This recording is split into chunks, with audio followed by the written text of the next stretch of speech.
దేవుని యొక్క వాక్యాన్ని విందాము. ఆగస్టు నెలలో 4వ పరిశుద్ధమైన ఆదివార దినము. 4వ ఆదివార దినమున మనము ధ్యానం చేసుకుంటున్న అంశము రెండవ రాకడ. వాక్యాన్ని చదువుతున్నారా?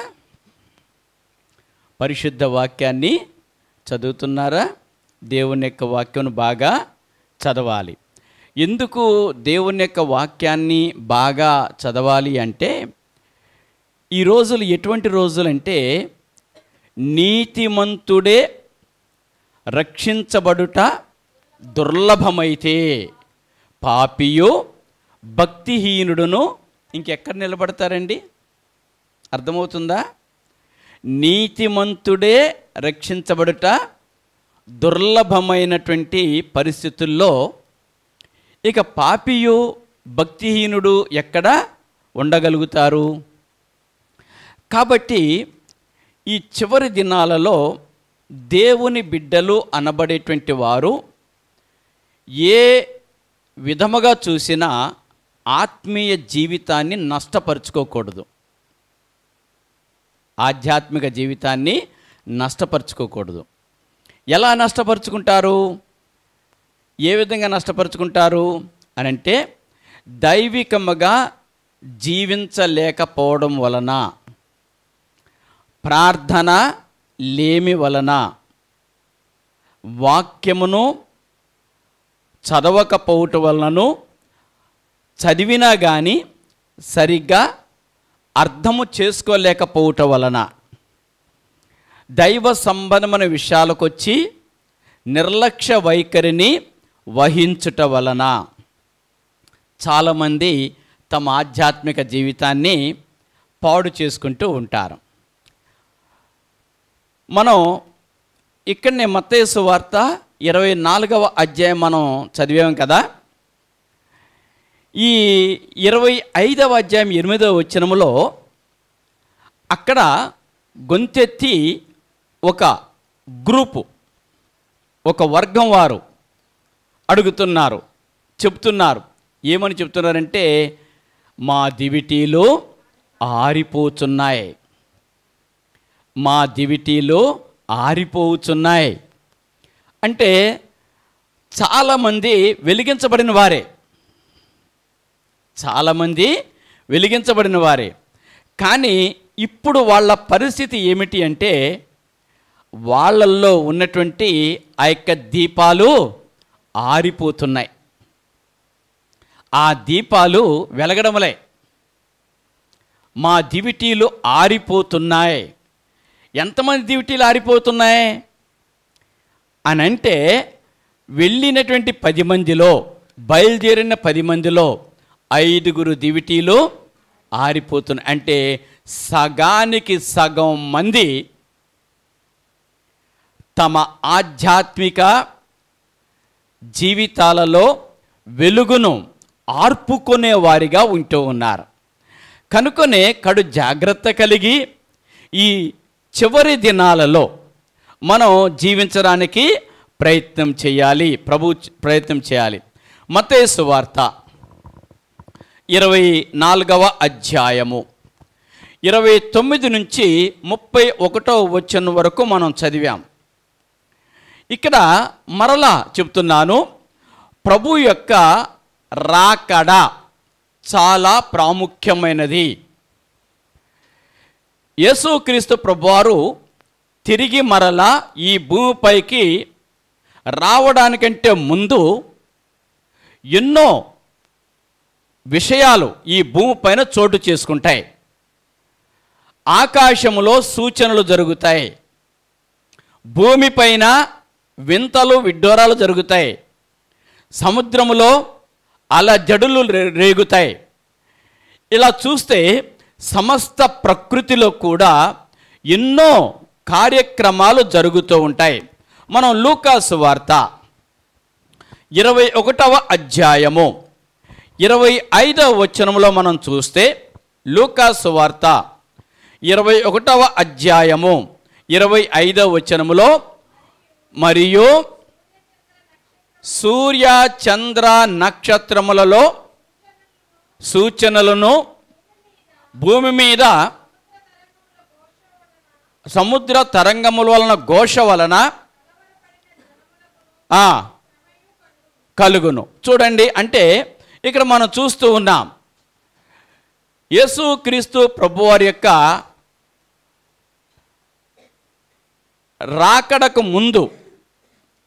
ముందు సూర్యునిలో సూచనలు జరుగుతాయి, చంద్రునిలో సూచనలు జరుగుతాయి, నక్షత్రములలో సూచనలు జరుగుతాయి, భూమిపైన సూచనలు జరుగుతాయి, సముద్రములో సూచనలు జరుగుతాయి, ఆకాశములోనూ సూచనలు జరుగుతాయి, అంతరిక్షములో సూచనలు జరుగుతాయి. ఇలా చూడండి, సమస్త ప్రకృతి కూడా మొత్తం సూచనలు జరుగుతూ ఉంటాయని దేవుని యొక్క వాక్యం మనకు తెలియచేస్తూ ఉంటుంది.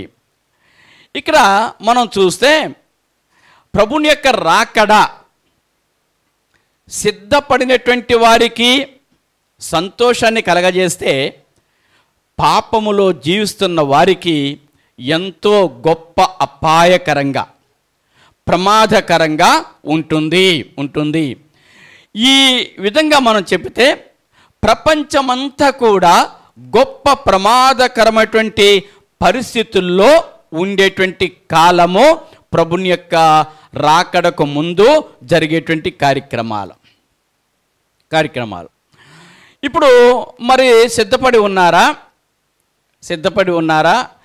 మరి ఆత్మీయంగా సిద్ధపడి ఉన్నామా? ప్రభువు వస్తే ఆయన పట్టుకొని పోవడానికి మనం ఆత్మీయంగా రక్షించబడిన వారమై దేవుని యొక్క మహిమ కోసం మనం జీవించగలుగుతున్నామా? మత్తయి సువార్త 24వ అధ్యాయం 29వ వచనంలో మనం చూస్తే, ఆ దినముల శ్రమ ముగిసిన వెంటనే చీకటి సూర్యుని కమ్మును, చంద్రుడు కాంతిని ఇయ్యడు. ఇక్కడ కూడా అదే మాట వ్రాయబడి ఉంది కదా. దీనిని బట్టి ఆకాశములో లేక అంతరిక్షములో కళ్ళు చెదిరిపోయేటువంటి సంఘటనలు జరుగుతాయండి. కళ్ళు చెదిరే భయంకరమైనటువంటి సంఘటనలు జరుగుతాయి. మనం ఈ విధంగా జరుగుతూ చూస్తూ ఉంటే కొన్ని రోజుల నుంచి శాస్త్రవేత్తలు చెప్తున్న విషయాలు ఏంటంటే, సముద్రములో భయంకరమైన శబ్దాలు వినబడుతున్నాయి. ఈ సూచన ఏదో ఒక సంకేతాన్ని పంపిస్తుంది. భూమిపైకి ఏదో ఒక ఉపద్రవము రాబోతూ ఉన్నది అని చెప్పేసి, ఇంకా సూర్యునిలో అలజడి కలుగుతుంది,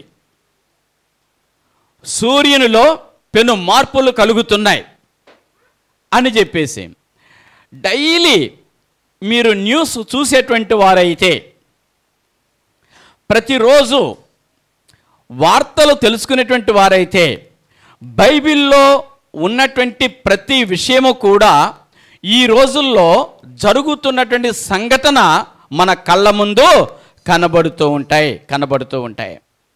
యెషయా గ్రంథము 13వ అధ్యాయం 10వ వచనం 11వ వచనంలో మనం చూస్తే,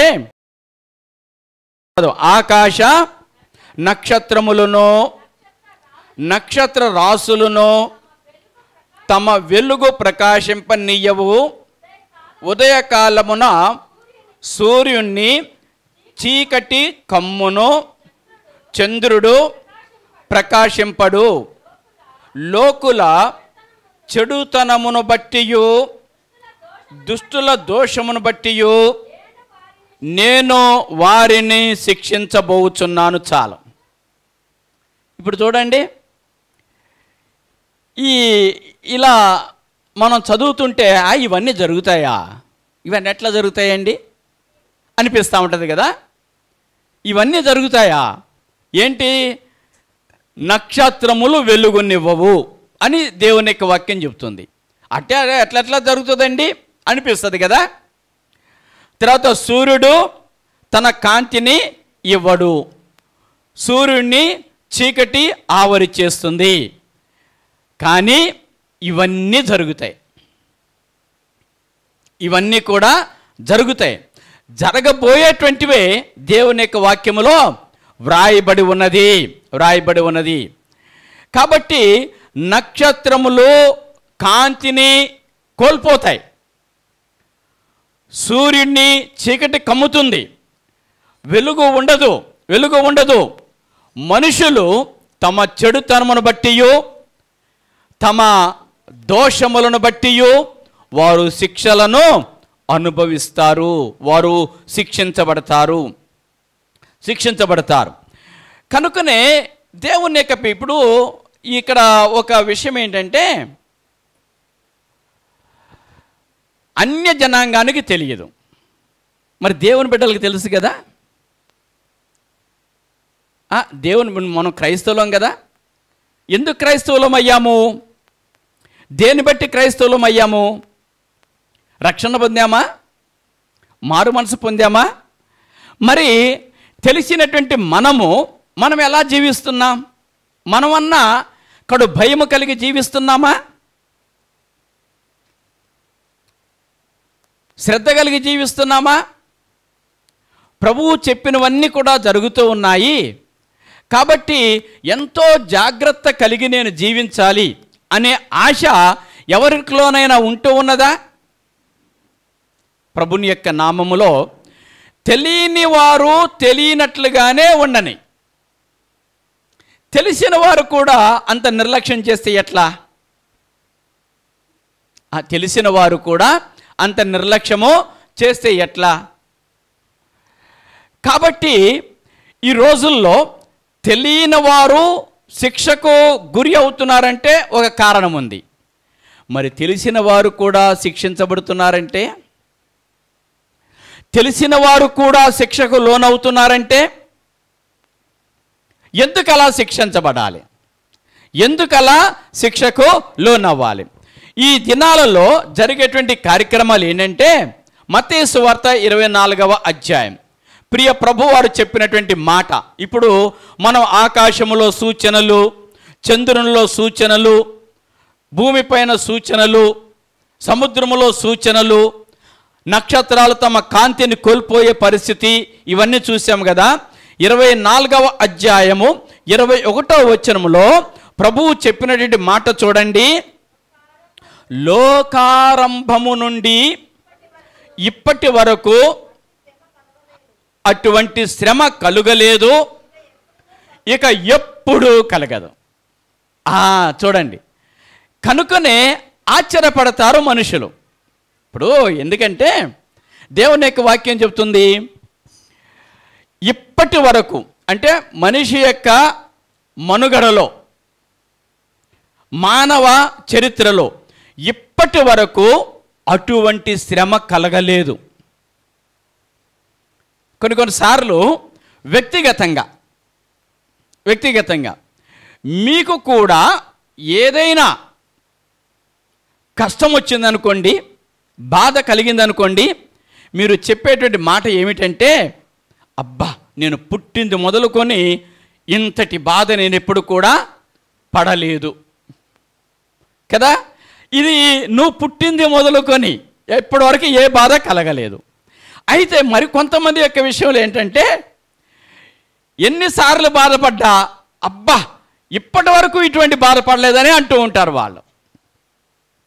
అయితే భూమిపైన జరిగేటువంటి విషయాలలో ఇప్పటి వరకు అటువంటి శ్రమ కలగలేదు, ఇక ముందు కూడా కలగబోదు. కనుకనే ప్రియమైన సహోదరి సహోదరులారా, దేవుని యొక్క వాక్య ప్రేమను బట్టి నేను మీకు తెలియజెప్పేది ఏంటంటే, సిద్ధపడండి, సంపూర్ణంగా రక్షించబడండి, మారు మనసు పొందండి, దేవునికి మహిమకరంగా జీవించండి, సమాజములో, గృహములో, మీ ప్రాంతాలలో, సంఘములో క్రైస్తవులుగా ఉండండి, దేవుని బిడ్డలుగా ఉండండి. నేను క్రీస్తు ప్రభు కోసమే నేను జీవిస్తున్నా అని పౌరుషము కలిగి రోషము కలిగి జీవించడానికి మీరు ప్రయత్నము చేయండి. అటువంటి శ్రమ కలిగినప్పుడు తట్టుకుంటారా? ఆత్మీయంగా ఉండగలుగుతారా? ఎప్పుడు ఆత్మీయంగా ఉండండి. ఒకే దేవుడు ఉన్నాడు మనకి, ఒకే సంఘం ఉన్నది మనకి, ఒకే ఫ్యామిలీ ఉన్నది మనకి కదా. ఒక్క దేవుడికి న్యాయం చేయండి, ఒక్క సంఘానికి న్యాయం చేయండి, ఒక్క కుటుంబానికి న్యాయం చేయండి. యేసుక్రీస్తు ప్రభువారు తిరిగి వచ్చినప్పుడు, మరలా వచ్చినప్పుడు మన జీవితం ఎట్లా ఉంటుంది? ఎలా ఉంటుంది? ఎవరికి తోచిన విధముగా ఎవరికి వాళ్ళు మేమే విశ్వాసులు అనుకుంటున్నారు. ప్రభువారు ఏమన్నాడు? అసలు విశ్వాసాన్ని కనుగొంటాడా ప్రభువు నేను మరలా వచ్చినప్పుడు అని అన్నాడు. కాబట్టి ఎంతవరకు మనం పరిశుద్ధతలో జీవించగలుగుతున్నామో ఎవరికి వారు ప్రశ్నించుకోనండి, ఎవరికి వారు పరీక్షించుకోనండి. ఈ వచ్చేటువంటి చిన్న చిన్న సమస్యలనే సాకుగా చూపి దేవుని యొక్క సన్నిధికి మనం దూరంగా ఉంటే రాబోయేటువంటి కాలంలో ఎలా ప్రభువులో ఉండగలుగుతామండి? నిలదొక్కుంటామా? సమయమును వేస్ట్ చేసుకొని, వ్యర్థం చేసుకొని, తెలిసి తెలవని క్రైస్తవ జీవితాన్ని జీవిస్తూ అక్కడ కొంచెం ఇక్కడ కొంచెం మనం ఏదో పొందుకోవాలని చూస్తే ఏది ఎవ్వరికి చెందినటువంటి వారంగా మనము ఉండలేం. కాబట్టి క్రీస్తు ప్రభువు యొక్క నామాన్ని బట్టి ఈ యుగాంతపు దినాలలో మన ఆధ్యాత్మిక జీవితాన్ని జాగ్రత్తగా కాపాడుకోవాలి. 24వ అధ్యాయం 30వ వచనంలో మనం చూస్తే, అప్పుడు మనుష్య కుమారుని సూచన ఆకాశమందు కనబడును. అప్పుడు మనుష్య కుమారుడు ప్రభావముతోనూ మహామహిమతోనూ ఆకాశ మేఘారూఢుడై వచ్చుట చూచి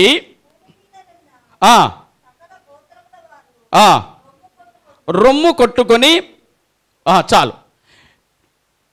సృష్టి ఆరంభము నుండి 2 సంఘటనలు ప్రత్యేకమైనవిగా పరిశుద్ధ గ్రంథం మనకు తెలియపరుస్తుంది. ఒక ఇంపార్టెంట్ థింగ్స్, 2 విషయాలు, 2 ప్రాముఖ్యమైన విషయాలు. అవి యుద్ధము చేసినటువంటి రాజుల గురించో లేకపోతే వింతైనటువంటి కట్టడాల గురించో మరొక వాటి గురించో కాదు. ఆ 2 కూడా యేసుక్రీస్తు ప్రభువారికి సంబంధించినవి. వాటిల్లో నంబర్ 1, దేవాది దేవుడైన యేసుక్రీస్తు ప్రభువారు మానవ రూపము దాల్చి ఈ లోకమునకు వచ్చినటువంటి మొదటి సంఘటన నంబర్ 1 అది. అంతకంటే ప్రాముఖ్యమైనది ఈ భూమిపైన ఏది కూడా లేదు. అర్థం చేసుకోండి. దేవాది దేవుడు కానీ మానవ జాతిని ఉద్ధరించడానికి, మనుషులను రక్షించడానికి మనుష్య శరీరము దాల్చి యేసుక్రీస్తు ప్రభు పేరుతో ఈ లోకమునకు వచ్చిన సంఘటన నంబర్ 1. రెండవది కూడా ఆయనకు సంబంధించింది. రెండవది తిరిగి మరల ఈ దినముల అంతమందు చివరి దినాలలో ఆయన మేఘారూఢుడై మహాకాశముల మీద రెండవసారి ఈ భూమిపైకి రావడం. ఈ 2 సంఘటనలు తప్పించి అత్యంత ఆశ్చర్యకరమైన సంఘటనలు కానీ అత్యంత ప్రాముఖ్యమైన సంఘటనలు కానీ ఇక ఏవి కూడా సృష్టిలో లేవు. ఈ 2 కూడా చాలా అత్యంత ప్రాముఖ్యమైనటువంటివి. మార్పు చెందామా? మారు మనసు పొందారా? రక్షణ పొందారా? క్రీస్తును అంగీకరించామా? క్రీస్తులో నడుస్తున్నామా? క్రీస్తు కోసం జీవిస్తున్నామా? క్రీస్తు కోసం ప్రయాసపడుతున్నామా? ఓకే, ఇప్పుడు ఈ చివరి దినాలలో జరిగేటువంటి రాకడ వస్తుంది కదా ప్రభువారు, మనకు అప్పుడు జరిగే విషయాలు చూద్దాం. ఒకటి, ప్రకటన గ్రంథం పోయిన నెలలో మిడతలు వస్తాయని మనం వాక్యంలో చూసాం. ఆ మిడతలు ఆకులు తినేటువంటి మిడతలు, చెట్లను తినేటువంటి మిడతలు,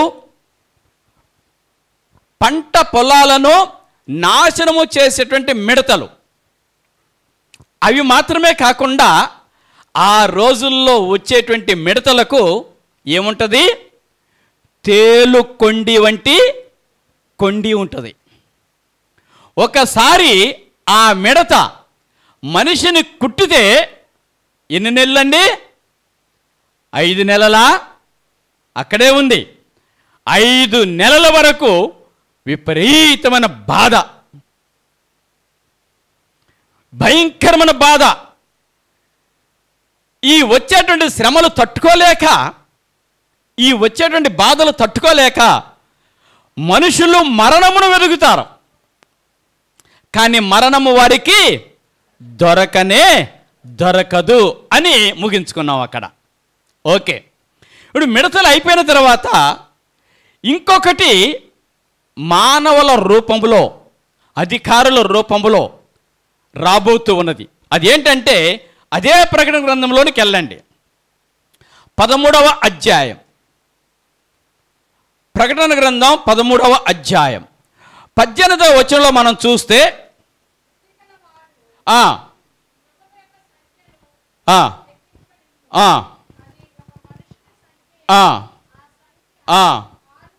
666 ఒక ముద్ర, ఒక స్టాంపు. ఇక్కడ చూడండి, మృగము ఈ 666 అనేది అపవాది కాదు. అయితే అపవాది యొక్క బీస్ట్, మృగం, అపవాది యొక్క అనుచరుడు, ఆ మృగం యొక్క సంఖ్య 666. ఏంటి దీని యొక్క ప్రాధాన్యత, ఇంపార్టెన్స్? చివరి దినాలలో చాలా జాగ్రత్త. ప్రభువునందు ప్రియులారా, అనేక సార్లు వాడు బయలుపరచబడాలి, తనను తాను బయలుపరుచుకోవాలి అని ప్రయత్నం చేశాడు. కానీ పరిశుద్ధాత్ముడు అడ్డగించుకుంటూ వస్తున్నాడు. రాబోయే రోజుల్లో ఇంకా చాలా విషయాలు మనం చూస్తాం. ఆ రోజుల్లో మనుషుల యొక్క పరిస్థితి ఎట్లా ఉంటుంది? ఆ రోజుల్లో మనుషుల యొక్క పరిస్థితి ఎట్లా ఉంటుంది? దానికంటే ముందుగా మనుషులు 2 రకాలండి. There are 2 types of human beings. 2 రకాల మనుషులు ఉన్నారు. సింపులే. వాటిల్లో ఒక రకము రక్షణ పొందినవారు, రెండవ రకము రక్షణ పొందనివారు. రక్షణ పొందినవారు, రెండవ రకము రక్షణ పొందనివారు.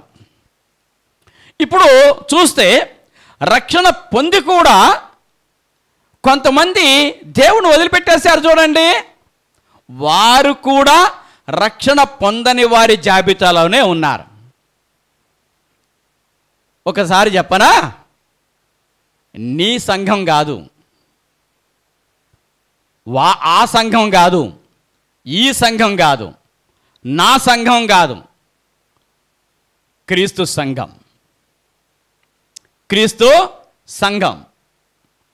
ఓకే, నీ సంఘం కాదు, ఆ సంఘం కాదు, ఈ సంఘం కాదు, క్రీస్తు సంఘం.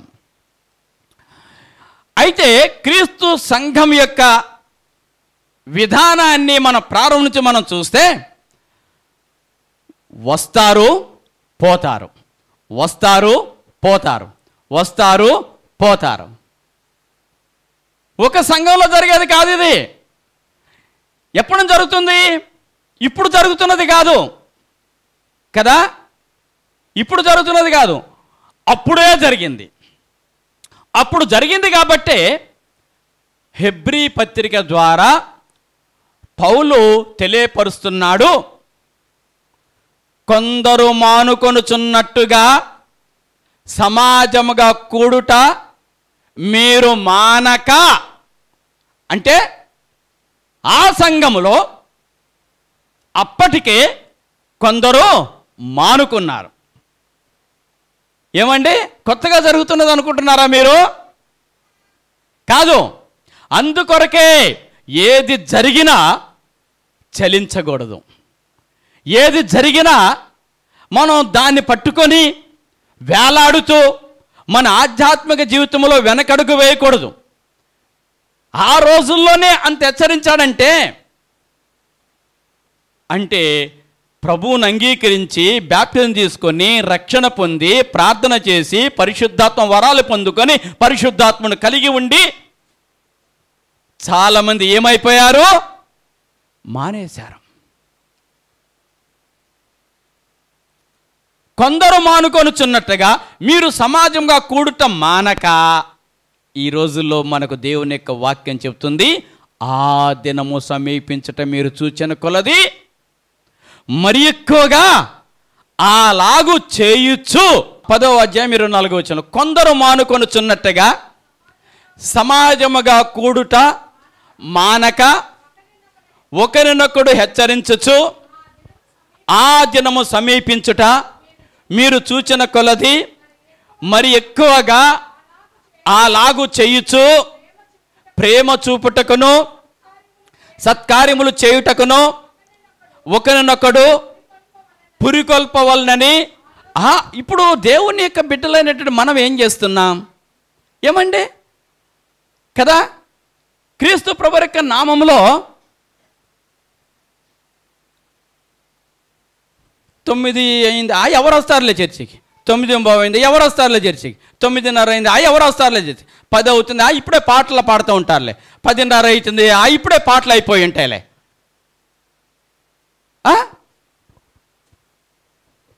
అలా కొందరు చేస్తున్నారు. ఇప్పుడు కాదు, అప్పుడే. ఇది చెప్పితే మీకు కొంచెం కష్టం అనిపించవచ్చు, కానీ మరి ఎక్కువగా అలాగూ చేయమని దేవుని యొక్క వాక్యం చెబుతుంటే మనం ఎందుకు ఆత్మీయ జీవితంలో దేవునికి దూరం అయిపోతున్నాం? ఒకసారి ఆలోచించండి. క్రీస్తు ప్రభువు యొక్క నామమును బట్టి మన ఆధ్యాత్మిక జీవితం ఆ దినము సమీపిస్తున్న కొలది కొద్దిగన్నా చురుకుదనముందా? కొద్దిగన్నా మార్పు అనేది ఉంటుందా? రక్షణ పొందినవారు, రక్షణ పొందనివారు, నువ్వు కూడా రక్షణ పొందని వాడిలాగే ఉంటే, నువ్వు కూడా రక్షణ పొందనటువంటి వారిలాగానే ఉంటే, ఇప్పుడు ఈ ప్రభుని యొక్క రెండవ రాకడలో కదా, అంటే ప్రభువు తిరిగి మరలా ఈ భూమిపైకి వచ్చే ముందు జరిగేటువంటి విషయాలు మనం చూద్దాం. మొట్టమొదటిగా రక్షణ లేని వారు ఏం జరుగుతుందో చూద్దామా? వారికి ఎలా అనిపిస్తుంది, అది వారు ఏ విధంగా దాన్ని స్వీకరిస్తారు అనేటువంటిది. లూకాసు వార్త 21వ అధ్యాయం, లూకాసు వార్త 21వ అధ్యాయం 26వ వచనంలో చూడండి.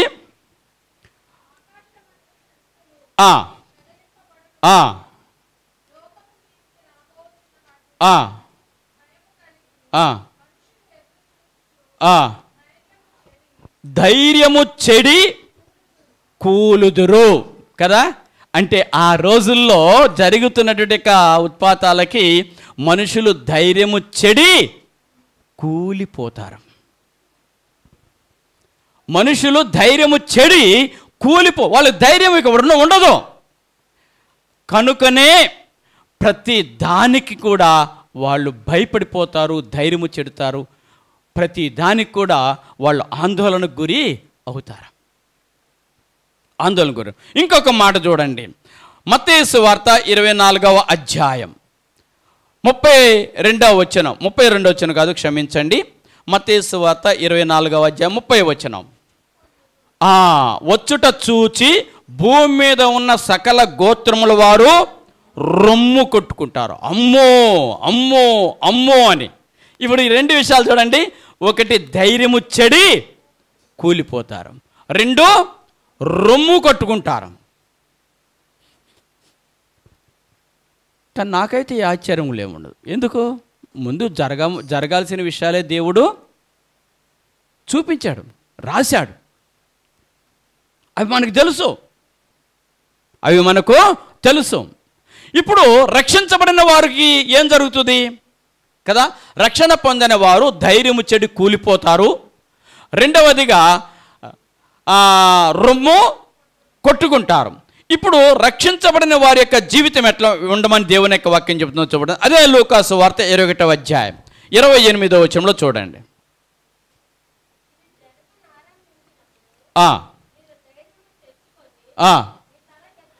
ఆమేన్ కదా. చూడండి దేవుని యొక్క వాక్యం ఏమని చెబుతుందో, రక్షించబడినటువంటి ఆయన పిల్లలముగా మారు మనసు పొంది పరిశుద్ధతలో ఎదుగుతున్న వారిమిగా ఈ భూలోకములో ప్రభునకు ఒక మంచి సాక్షులముగా మన ప్రభువారు మనకు చెప్తున్నది ఏంటంటే, ఆకాశములో వింతలు జరిగినా, సూర్యుడు నల్లగా అయిపోయినా, చంద్రుడు తన కాంతిని ఇవ్వకపోయినా, నక్షత్రములు తమ కాంతిని ఇవ్వకపోయినా, సముద్రములో సూచనలు జరిగినా, భూమిపైన సూచనలు జరిగినా, మీరు మాత్రము మీ ధైర్యము తెచ్చుకొని మీ తలలు పైకెత్తుకొనండి. ఆమేన్ ప్రభువా, ఆమేన్, హల్లెలూయా. ప్రభువా నువ్వు వస్తున్నావు నాయనా, ప్రభువా ప్రభువా ప్రభువా కదా. క్రీస్తు ప్రభు యొక్క ప్రేమను బట్టి మన ఆధ్యాత్మిక జీవితంలో చూడండి, ధైర్యము తెచ్చుకొని మీ తలలు పైకెత్తుకొనుడి. ఒకటి చెప్పనా, ఒకవేళ మీరు పరిశుద్ధంగా జీవించకపోతే సిగ్గుపడి తలదించుకుంటారు. అదే పరిశుద్ధతలో మీరు జీవిస్తూ ఉంటే తలలు ఎత్తుకొని ప్రభువా నీకు స్తోత్రాలు నాయనా అని మంచి ధైర్యంతో చెప్పగలుగుతారు. రెండోది, మరల మత్తయిలోకి వెళ్దాండి. మత్తయి సువార్త 24వ అధ్యాయం 31వ వచనంలో దేవుని యొక్క దూతలు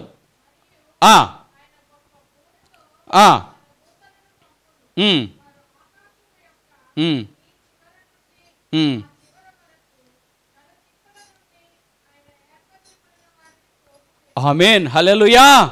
ఆయన ఏర్పరచుకొనిన వారిని పోగు చేయును. ఎక్కడండి? భూమిపైన ఉన్నటువంటి 4 దిక్కుల నుండి. ఏ మూలన ఏ విశ్వాసి ఉన్నాడో, ఏ అడవిలో ఏ విశ్వాసి కుటుంబం ఉన్నదో, ఒంటరిగా ఏ విశ్వాసి ఉంటున్నాడో ఆయనకు తెలుసు. ఆయన తన దూతలకు ఆజ్ఞాపిస్తాడు, వారు వచ్చి కదా అడవిలో ఉన్నప్పటికీ తమ విశ్వాసమును కాపాడుకొని బ్రతుకుచున్నటువంటి ఏ ఒక్కరిని కూడా ఆయన విడిచిపెట్టడు. అందరినీ పోగు చేస్తాడు, అందరినీ నలుదిక్కుల నుండి. ఇప్పుడు ఎక్కడ ఉన్నా సరే ప్రభు కోసం జీవిస్తున్నామా? దేవుని కోసం జీవిస్తున్నామా?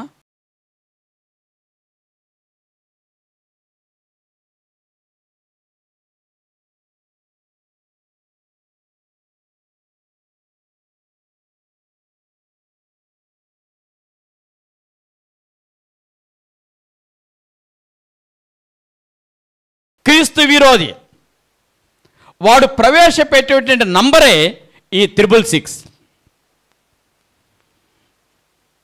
అక్కడ మనం చూస్తూ ఉన్నాం, ధనికుడు కానీ, పేదవాడు కానీ, దరిద్రుడు కానీ, గొప్పవారు కానీ, కొద్దివారు కానీ, ఏ భేదము లేకోకుండా ఆ సంఖ్యను ఎక్కడ వేసుకోవాలి? నొసటి యందు లేక చేతి ముంజేతి యందు వేసుకోవాలి. అంటే చూడండి, స్కిన్ ఇక్కడ ఇక్కడ ఉండిపోతుంది, మనకు తెలియదు కానీ ఇక్కడ ఉండిపోతుందండి. ఇప్పుడు 666 ఉంటే ఎట్లా ఉంటుందంటే, ఒక కొట్టుకు వెళ్ళాం, ఒక షాప్కి వెళ్ళాం, అక్కడ రాయబడింది కదా, ఒక షాప్కి వెళ్ళాం, ఒక షాప్కి వెళ్ళి 1 కిలో చక్కెర ఇవ్వండి అన్నాం. కిలో చక్కెర ఇవ్వండి అనగానే వాడు నొసటి మీద వాడి దగ్గర ఉండేది దాన్ని తీసి చూస్తాడు. అక్కడ 666 అనే నంబర్ ఉంటేనే చక్కెర ఇస్తాడు కదా. బ్రతకడం కష్టమైపోయే రోజులు ఒక చక్కెర కాదు, నువ్వు ఏది కొనాలన్నా ఈ 666 నంబర్ అనేది ఉండాలి, లేకపోతే కొనడానికి నీకు అవకాశం ఉండదు. తిప్పి పంపించేస్తాడు. అయ్యా పిల్లలు ఏడుతున్నారయ్యా, 3 రోజులు మట్టి బియ్యం లేవు, ఒక 4 కేజీల బియ్యం ఇవ్వండి, నేను తర్వాత వేసుకుంటా. No no no no no no, అది వేసుకొని ఉంటేనే నీకు ఇస్తా, నీకు 666 ఉంటేనే మేము ట్రీట్మెంట్ చేస్తాం. ఇప్పుడు చెప్పండి, ఆ బాధలు పడతారా, ఆ కష్టాలను అనుభవిస్తారా, ఆ శ్రమలు పడతారా, రక్షణ పొంది ప్రభువుతో పాటుగా మహిమకరమైన పరలోక రాజ్యానికి వెళ్ళిపోతారా? అంత మాత్రమేనా? కాదు. భార్య చచ్చిపోతుంది, లేక భర్త చచ్చిపోతాడు, సమాధుల దొడ్డికి తీసుకుని వెళ్తాం. ఆ సమాధుల దొడ్డి దగ్గర ఉన్నటువంటి ఆ కాపరి లేక ఆ సమాధుల దొడ్డిలో పర్యవేక్షించే పర్యవేక్షకుడు ఆ శవాన్ని సమాధుల దొడ్డిలో పెట్టాలంటే అసలు 666 వేసుకున్నాడా? చచ్చిపోయాడయ్యా, కొల్లిపోతుంది, పోనీ నాకెందుకు? చాలా జాగ్రత్త. ఇప్పుడు నువ్వు అడ్జస్ట్ అయిపోయి బ్రతుకుతున్నావు కదా, ఇష్టమైతే వెళ్తున్నావు, లేకపోతే లేదు, ఇష్టమైతే బైబిల్ చదువుతున్నావు, లేకపోతే లేదు. కానీ ఎంత కండిషన్ వస్తుందో చూడండి. ఇప్పుడు దేవుని యొక్క వాక్యం ఎవరైనా కఠినంగా చెప్తుంటే కొద్దిగా బాధపడుతున్నారు, కానీ ఆ రోజుల్లో అదే అంతకంటే భయంకరం. కుళ్ళిపోని నాకెందుకు, కళ్ళ ముందు కొడుకు శవము కుళ్ళిపోతూ ఉంటే సమాధి చేయలేక ఏడుస్తావా?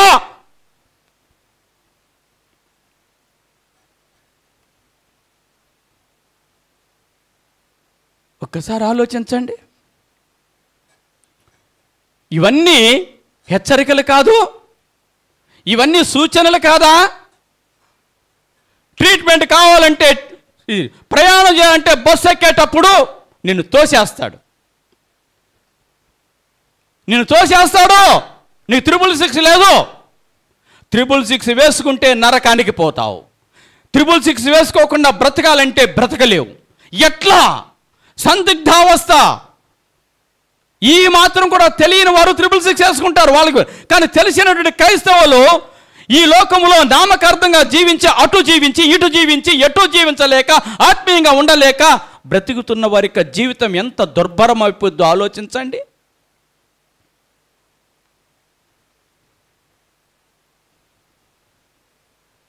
క్రీస్తు ప్రభువు యొక్క నామాన్ని బట్టి. అందుకొరకే, లేకపోతే 2000 సంవత్సరాల నుంచి ఇంత బోధలు అవసరమా? ఇంత బోధలు అవసరమా మానవ జాతికి, మనిషికి? ఏదో జరుగుతుందని క్రైస్తవులోనికి రావడం, ఏదో జరగపోయేసరికి వదిలిపెట్టేయడం, ఇలా ఆటలాడుతుంది క్రైస్తవ్యముతో మానవ జాతి. గత 2000 సంవత్సరాల నుంచి స్థిరముగా నమ్ముకున్నవాడు ఒక్కడు కూడా లేడు.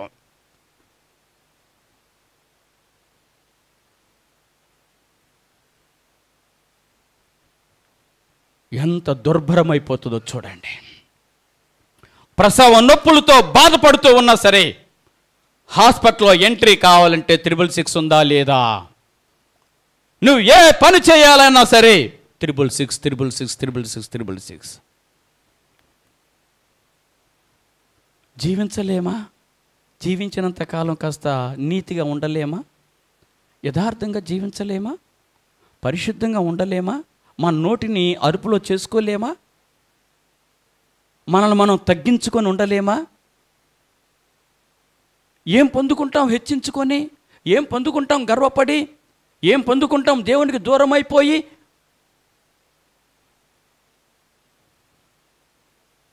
క్రీస్తు ప్రభువు యొక్క నామమును బట్టి. అందుకొరకే క్రైస్తవుడా మరువవద్దు రేవు కాడా కదా, ఎంత మంచిగా రాశాడు చూడండి. అది నిజంగా క్రైస్తవులకు వర్తించేటువంటిది. కానీ నేనైతే మానవుడా అని చెప్తాను అక్కడైతే. కానీ క్రైస్తవుడు అనేదే కరెక్ట్. ఎందుకంటే క్రైస్తవులే అవినీతి పనులు చేసేది క్రైస్తవులే, దుర్మార్గ పనులు చేసేది క్రైస్తవులే, తెలిసి అన్యాయాలు చేసేది క్రైస్తవులే, స్థిరంగా ఉండని వాళ్ళు క్రైస్తవులే. క్రైస్తవుడా మరువవద్దు దేవుని రాకడా, కనిపెట్టి ప్రార్థన చేసి. ప్రార్థన ఉందా క్రైస్తవుల జీవితాల్లో? వాక్యం ఉందా క్రైస్తవ జీవితంలో? పరిశుద్ధత ఉందా క్రైస్తవుల జీవితంలో? దేవుడంటే భయం ఉన్నదా? ఎంత చక్కగా శుభ్రంగా లేనావునా, ప్రొద్దున్నే లేనాయనా శుభ్రంగా స్నానం చేయి, కడుపు నిండా టిఫిన్ తిను, మంచి టీ తాగు, చక్కని బట్టలు వేసుకో, మందిరానికి రా, ఒక 2 గంటలు ఆత్మీయంగా జీవించు. నేను 10:30కు వచ్చేసి 11 గంటలకు వచ్చేసి ఒక్కొక్కసారి అయితే 6 నెలల వరకు దేవుని యొక్క మందిరమే చూడక, 4 నెలల వరకు దేవుని యొక్క మందిరం అంటే తెలియక, కష్టాలు వచ్చేంత వరకు దేవుని యొక్క మందిరమే తెలియక,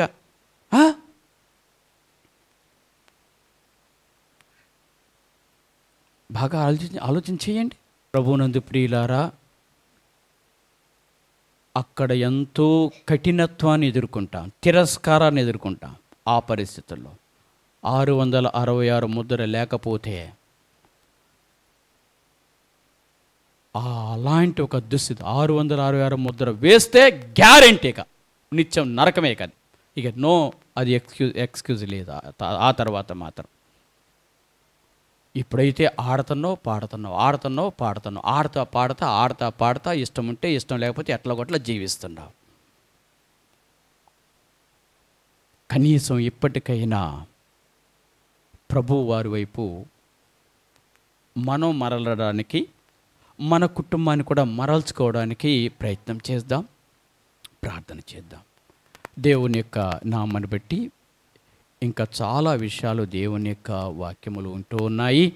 వాటిల్లోనికి మనం వెళ్ళడానికంటే ముందుగా ఈ వచ్చే నెల 4వ ఆదివారం వరకు నెల రోజులు మీరు చక్కగా క్రమముగా ఉండండి చాలంతే, పద్ధతిగా ఉండండి చాలంతే, నీతిగా ఉండండి చాలంతే.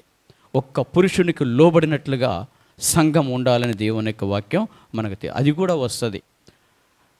పెండ్లి కుమార్తె పెండ్లి కోసం సిద్ధపడుతున్నట్లుగా సంఘము అనే కన్యక ప్రభువు కోసం సిద్ధపడాలి.